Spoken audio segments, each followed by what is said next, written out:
Hola, esta es la primera parte de la lección número 24 del curso de álgebra avanzada. En la lección anterior estábamos demostrando un teorema que consideramos como un corolario del teorema fundamental de la aritmética y decía que cualquier número natural que fuera mayor de 1 se podía escribir como la multiplicación de potencias de números primos en forma única, excepto tal vez por el orden de los factores. Y ya estábamos demostrando eso. Y vamos a dar un pequeño repaso de cómo iba la demostración. Consideramos un número n natural mayor de 1 y su factorización prima según el teorema fundamental de la aritmética, pues digamos q sub 1 por q sub 2 por q sub 3 hasta llegar a q sub s, donde esos s factores son números primos. Y dijimos que, bueno, pues si consideramos el conjunto formado por cada uno de esos s factores primos, tendremos un subconjunto de números naturales, porque los números primos por definición son números naturales. Y al ser un subconjunto de los números naturales, por el principio de buen orden, de entre esos factores primos, q sub 1, q sub 2, q sub 3, hasta llegar a q sub s, va a ser uno menor de todos ellos.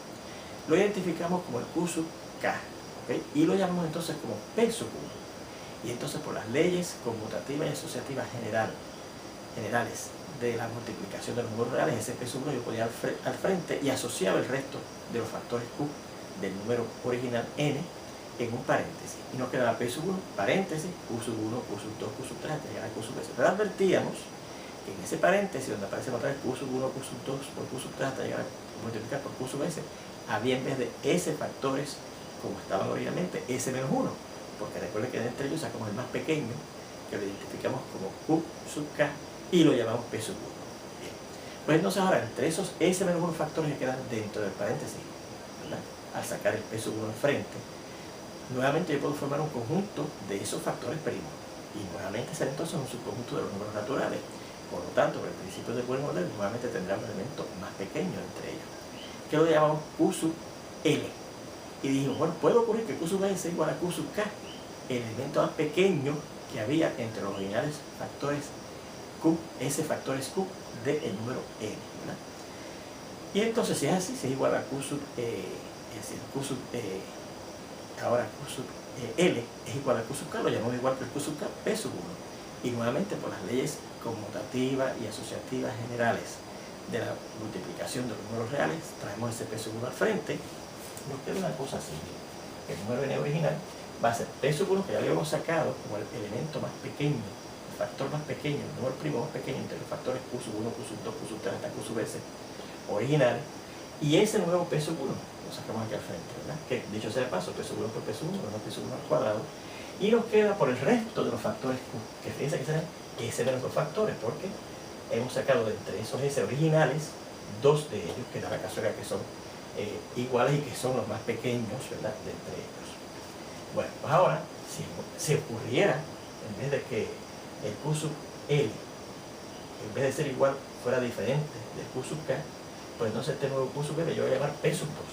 Y entonces, nuevamente, por las leyes conmutativas y asociativas generales de la multiplicación de los números reales, yo puedo sacar ese p sub 2, que estoy llamando ahora q sub l, que es el más pequeño entre esos s menos 1 factores que teníamos, después de haber sacado el p sub 1 original, y nos queda el p sub 1 que ya habíamos sacado, por ese nuevo factor más pequeño, de entre s menos 1 factores que habían quedado en un paréntesis en la ecuación número 2, que está en la 3, ¿verdad?, por nuevamente q sub 1, q sub 2, q sub 3 hasta q sub s, pero advertimos que ahora entre estos factores q nos queda uno menos, s menos 2, porque ya hemos sacado dos factores diferentes, ¿verdad?, igual que aquí. Nos quedan ese menos 2 porque hemos sacado dos factores de entre ellos, ¿verdad?, que la persona que hay igual en ese caso. Bien, pues ahora yo digo, el mismo análisis, si yo considero el conjunto formado por estos factores, estos s menos 2 factores que nos quedan aquí, q sub 1, q sub 2, q sub 3 hasta q sub s, como son números primos, son números naturales, forman un subconjunto de los naturales. Y por el principio del buen orden, de entre ellos, a haber un elemento más pequeño que lo llamamos q sub n, ¿verdad?, lo llamamos q sub n. Si ocurría que ese q sub n fuera igual al q sub k original, entonces nuevamente llamamos a p sub 1 como llamamos a q sub k, y a q sub l, de hecho, lo llamamos ahora el q sub ms, que es el nuevo más pequeño, elemento más pequeño del conjunto formado por esos s menos los factores primos de n, ¿verdad? Bien, y entonces al sustituir en 3 aquí, pues tendremos p sub 1 al cuadrado por nuevamente la p sub 1, porque sacamos ese valor más pequeño que resultó ser igual los que ya habíamos sacado. Y entonces pues Q sub 1, Q sub 2, Q sub 3 hasta llegar a Q sub s, y claro, P sub 1 al cuadrado por P es P sub 1 al cubo por estos Q factores Q que ahora sobran. ¿Y cuántos factores Q sobran ahora? Pues 3, porque fíjense que ahora hemos sacado ya 3 factores de los S factores originales, así que ahora nos quedan aquí S menos 3 factores. Y esto es lo que voy a llamar el número 5. Cuando terminé la demostración en la lección anterior, el número 5 lo puse a este, pero me faltó decir que P sub 1 al cuadrado por otra P sub 1 a la P sub 1 al cubo, y entonces esto que está aquí es lo que voy a llamar el número 5. Si ocurriera que Q sub m, ese nuevo factor más pequeño de entre estos S menos 2 factores primos del número n, en vez de ser igual a Q sub k fue igual a Q sub n, a Q sub l, perdón, entonces, como a Q sub l yo le llamé P sub 2, ¿verdad? Pues ahora llamamos P sub 2 al Q sub l, ¿verdad? Porque Q sub m yo lo he llamado P sub 2, ¿se acuerdan? Mírenlo por aquí. El Q sub m, el Q sub l, perdón, yo lo he llamado P sub 2, ¿lo ves aquí? Pues ahora el P sub 2 es el que voy a llamar al Q sub l, es un nuevo, es diferente al P sub 1, ¿ves? Y entonces, aplicando las leyes conmutativas y asociativas generales de la multiplicación de los números reales, tenemos que, y al sustituir en 4, que es este que está aquí, ¿verdad? Pues será P sub 1 que teníamos por P sub 2 que teníamos, y entonces por otra vez el P sub 2 que tenemos ahora, porque resulta que el Q sub m, ese que encontramos, es igual al P sub 2 nuevamente. Y claro, aquí al asociar estos dos, P sub 2 por P sub 2, el P sub 2 al cuadrado por P sub 1, por otra vez, igual que aquí, Q sub 1 por Q sub 2 por Q sub 3, hasta llegar a multiplicar por Q sub s, pero ahora, al haber sacado ya los factores de entre los S, factores Q originales que tenía n, en la ecuación llamada 2, aquí tenemos la 3, anteriormente había una 2, pues entonces ahí nos quedan S menos 3, porque hemos sacado, repetimos, 3, ¿ves? 1 y 2 aquí, y aquí ya hemos sacado 3, pues igual, ¿ves? Hacemos que también nos queda S sub 3. Si ocurriera todavía que ese nuevo Q sub n fuera diferente al Q sub k, y también diferente al Q sub l, ¿verdad? Si fuera diferente esos dos, al Q sub k y al Q sub l, ese nuevo elemento más pequeño de entre estos S menos 2 factores primos que tenemos aquí, lo vamos a llamar P sub 3. Y entonces, al sustituir en 4 nuevamente, tendremos P sub 1, que ya habíamos sacado cuando este era el menor de entre los S factores Q originales, por P sub 2, que resultó, así que esa era la situación, el valor más pequeño de entre los S menos un factor, y ahora por P sub 3, que será el factor más pequeño que hay entre estos S menos 2 factores, ¿verdad? Y claro, por nuevamente, los factores Q que quedan, Q sub 1, Q sub 2, Q sub 3, hasta llegar a Q sub S, pero nuevamente aquí advertimos que hay S menos 3, el número de factores Q originalmente que había para el número n, menos 3 que hemos sacado aquí, ¿ven? Así que fíjense que en este paso hemos ya sacado 3 que pueden ser iguales, 1 que es diferente y 2 que son iguales, o 3 que son diferentes, ¿ven? Así que ahí tenemos la situación. Bueno, me parece que ya con este pequeño análisis que hemos hecho hasta aquí, de hecho recuerden que la demostración ha llegado, que en la lección anterior hemos llegado hasta aquí, así que esta es la parte nueva que hemos discutido ahora, pero me parece que ahora con ese análisis que hemos ido haciendo, ¿no?, de lo que hemos hecho en esa demostración, yo creo que usted puede decir lo siguiente, siguiendo con el mismo análisis, ¿no? Estamos aquí.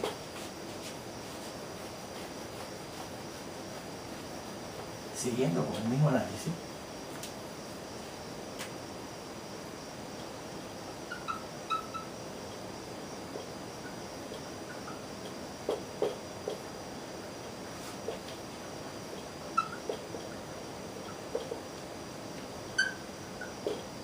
y eso quiere decir, bueno, pues ahora yo formaría el conjunto formado, el conjunto compuesto más bien, por estos factores Q, S menos 3 factores Q, que tiene el número n, ¿verdad?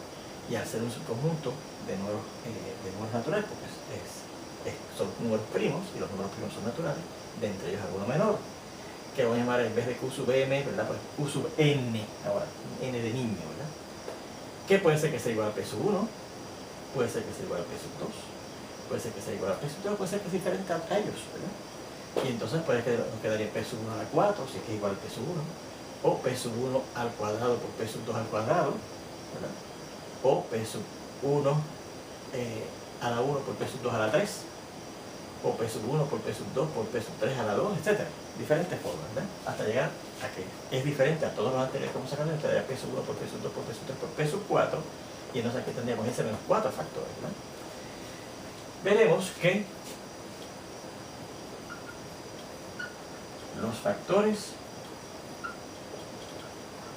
Q, estos factores que van quedando siempre en estos paréntesis, ¿verdad? Originalmente habían S. Cuando sacamos el menor de entre ellos, quedaron S menos 1. Cuando sacamos el menor de entre esos S menos 1, quedaron S menos 2. Cuando sacamos el menor de ellos, de entre esos S menos 2 factores que quedaban, no se quedaban S menos 3, etc. Al fin y al cabo, esos factores Q dentro del paréntesis se van a agotar y todos se van a convertir en factores de tipo P. ¿Okay? Los factores Q dentro del paréntesis se agotarán, quedando únicamente factores del tipo P, ¿verdad? Que son los mismos factores Q, los únicos que fueron sacando los más pequeños que iban quedando de entre esos factores Q que quedaban dentro del segundo paréntesis, ¿verdad? Ajá, se agotarán convirtiéndose ellos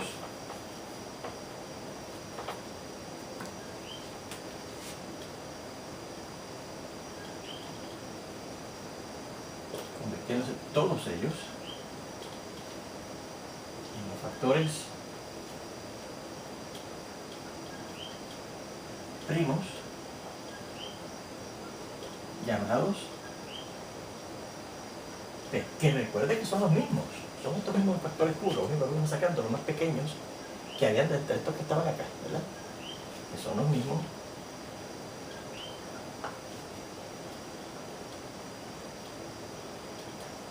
factores Q, pero que fueron extrayéndose los menores de entre estos últimos, que son factores Q, ¿no? Estos últimos que hemos mencionado aquí, porque de hecho eran los factores primos originales del número n, ¿no? Pero entre estos últimos que hemos mencionado, entre estos últimos.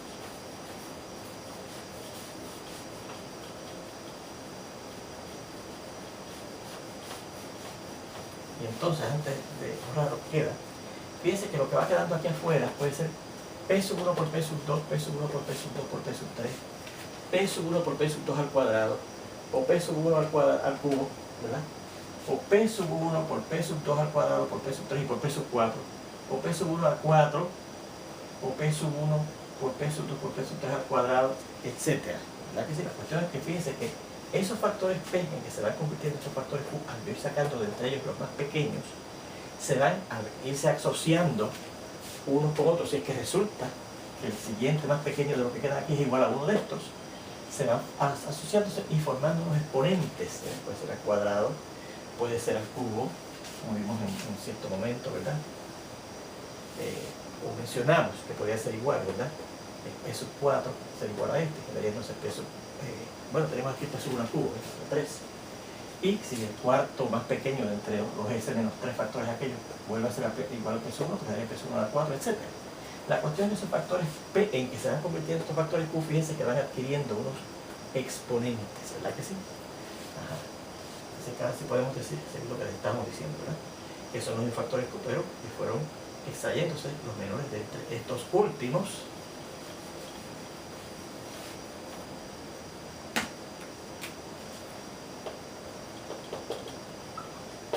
obteniendo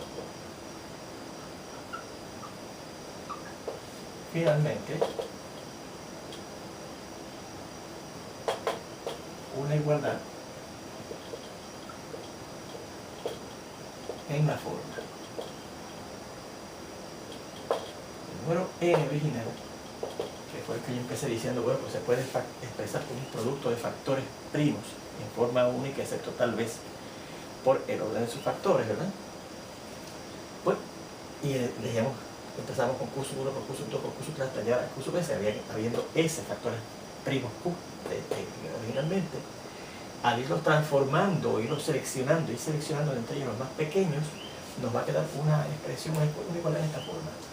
El P sub 1 elevado a cierto exponente, por el P sub 2 elevado a cierto exponente, por el P sub 3 elevado a cierto exponente, etc. Por el P sub S, que habíamos llamado P sub M, ¿verdad? Porque ahora a lo mejor, fíjense que ahora el número de factores P puede ser que sea diferente a los S factores Q que tenemos originalmente, porque como ahora estamos agrupando los que sean igual, pues entonces a lo mejor hay una cantidad menor de factores P diferente a la cantidad de factores Q original, ¿verdad? Hasta llegar a P sub M, a un exponente particular E a la E sub M, ¿verdad? Y esto es una factorización como un producto de potencias de los números primos P sub 1, P sub 2 hasta llegar a la P sub 3 hasta llegar a P sub M única, excepto tal vez en el orden en que aparecen los factores en 8, y 8 va a ser esta igualdad que tenemos aquí. Y eso era precisamente lo que yo quería probar en este teorema, que el número m, un número natural mayor de 1, se puede escribir como un producto de potencias de números primos. ¿Okay? Después ahí tenemos una demostración de ese corolario al teorema fundamental de la aritmética. Vamos a ver ahora unos comentarios, ¿verdad? Comentarios.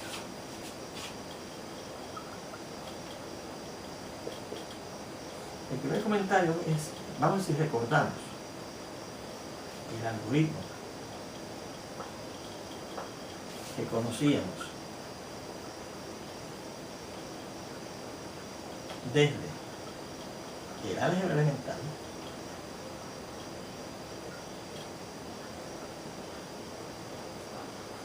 para expresar un número natural mayor de 1 como un producto de potencia de números primos, ¿no?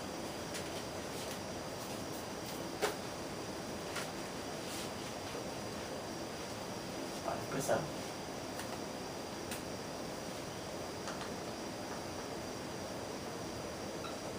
un número natural como llamar n natural mayor de 1 como un producto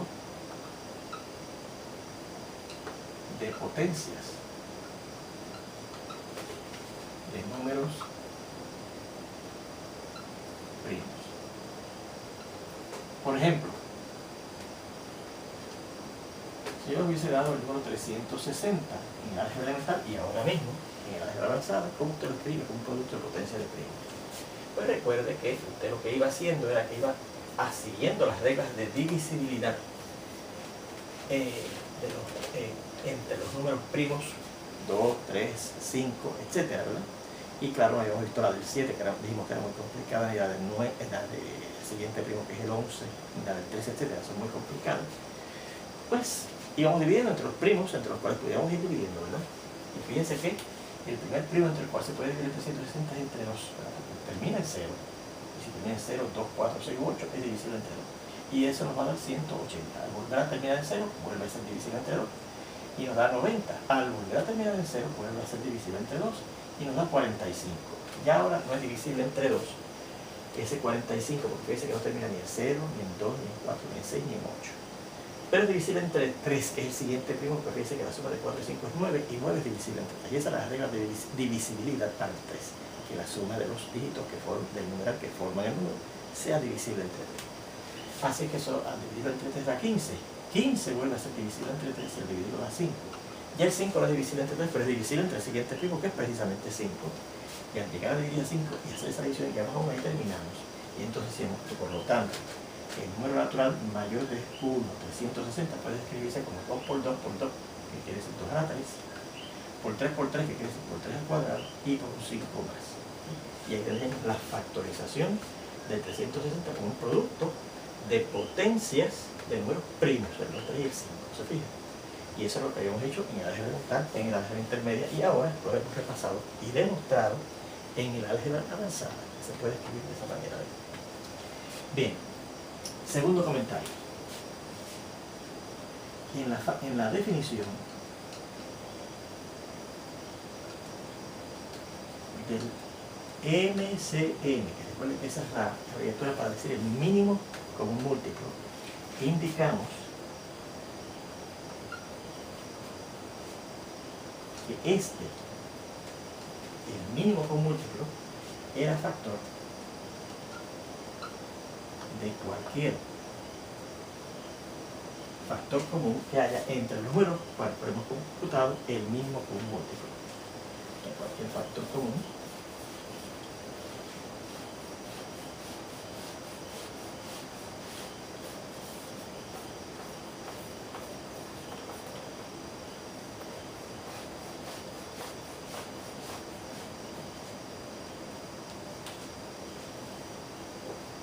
de cualquier más bien múltiplo común,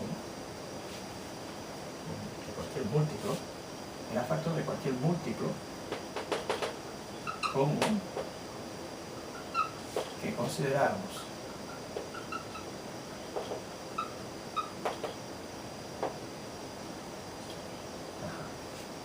entre los números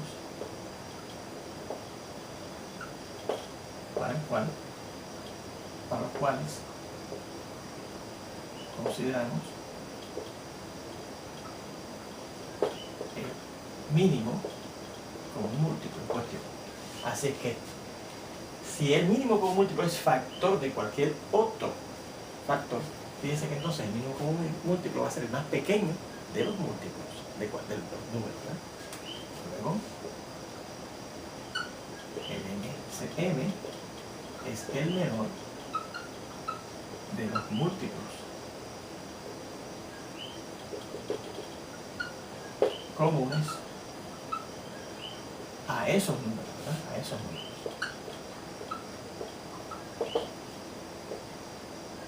Y eso nos justifica el por qué le llamo al mínimo común múltiplo de esta manera, mínimo común múltiplo. En el máximo, en la definición,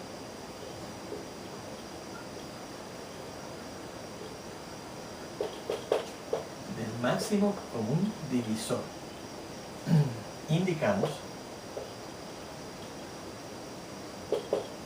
que este era múltiplo, o es múltiplo, ¿verdad?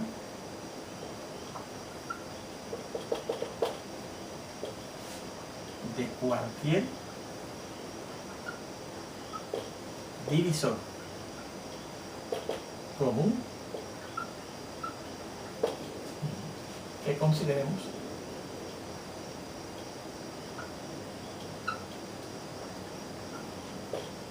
de entre los números para el cual tenemos ese mínimo común divisor. ¿Sí? Luego, al ser el mínimo común divisor, el máximo común divisor, múltiplo de cualquier otro factor común de los números entre los cuales busqué ese mínimo máximo común divisor, este va a ser el más grande de los factores comunes que haya entre los números, ¿no? Luego el MCD, el N, el máximo común divisor, será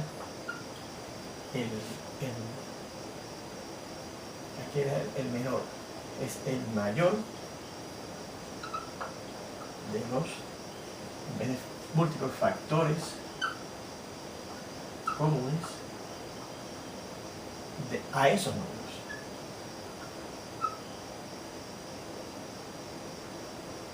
¿Qué números? Pues los números entre los cuales buscamos el máximo común divisor. ¿Okay?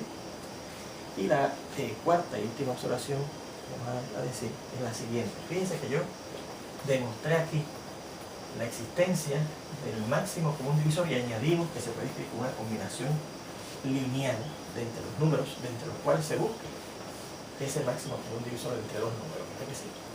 Pues igualmente podemos demostrar, no lo vamos a hacer aquí, pero podemos demostrar siguiendo ese modelo, ¿no?, que el mínimo común múltiplo también existe. No se puede escribir como una combinación lineal de entre los dos números entre los cuales busquemos el mínimo común múltiplo, pero podemos demostrar que existe. Y se hace en forma parecida como se hizo la demostración de que el máximo común divisor existe, ¿sí?, entre los números. Para como demostramos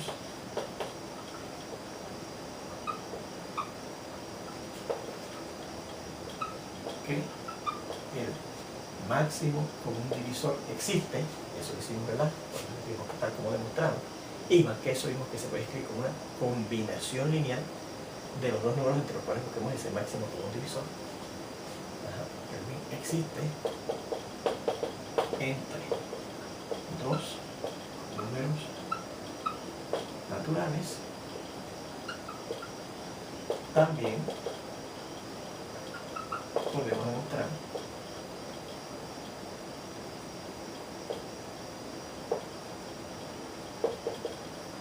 que el mínimo común múltiplo también existe, claro, entre dos números naturales. Pero esa demostración no la vamos a hacer. Vamos a ver esta definición que dice: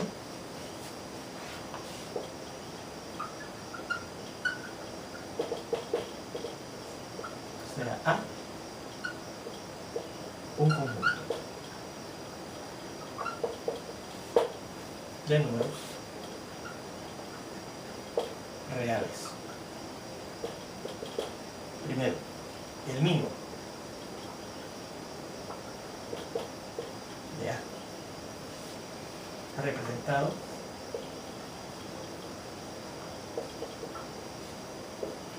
por el símbolo MENA, se define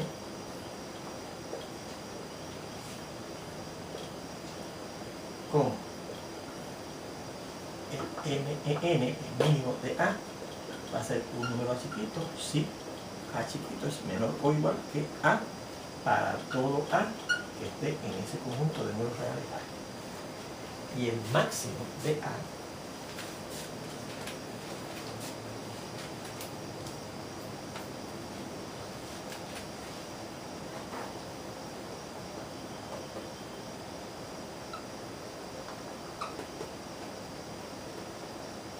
denotado con el símbolo